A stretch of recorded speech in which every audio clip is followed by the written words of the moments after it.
국민의힘 이준석 대표의 징계를 심의할 윤리위원회는 원칙대로 판단하겠다는 입장입니다. 이 대표의 적극적인 대응이 예상되는 가운데 징계가 결정된다면 거센 정치적 후폭풍이 불가피해 보입니다. 이경국 기자입니다. 이준석 대표에 대한 징계 심의를 한 차례 미뤘던 국민의힘 윤리위원회. 제4차 중앙윤리위원회 7월 7일 날 개최하기로 결정을 했습니다. 그래서 소명 청취 후 심의 의결하기로 하였습니다. 이번 회의에서 결론을 내릴 수도 있다는 전망이 나오는 가운데 윤리위는 사실과 근거에 입각해 원칙대로 판단하겠다는 입장입니다. 윤리위의 선택지는 다양합니다. 먼저 정치적 파장 등을 고려해 징계를 내리지 않거나 또다시 결정을 미룰 수도 있습니다. 이 경우 이 대표는 당 개혁의 속도를 내겠지만 이에 따라 윤핵관과의 마찰이 더 격화할 가능성도 있습니다.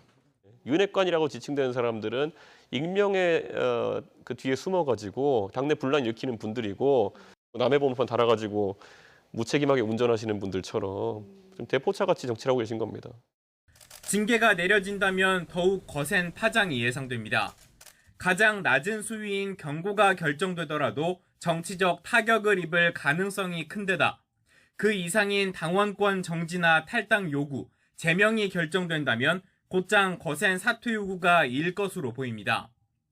특히 친윤계 등과 깊은 갈등 전선을 형성한 만큼 영향은 더 클 수밖에 없습니다. 차기 당권 경쟁 구도가 뒤바뀔 수 있는 만큼 당내에도 긴장감이 이어지고 있습니다. 윤리위 결과를 보고 판단을 하고 거기에 대한 대책을 논의하는 것이 맞는 것 같습니다. 이 대표는 일단 윤리위의 판단을 지켜보겠다는 입장입니다.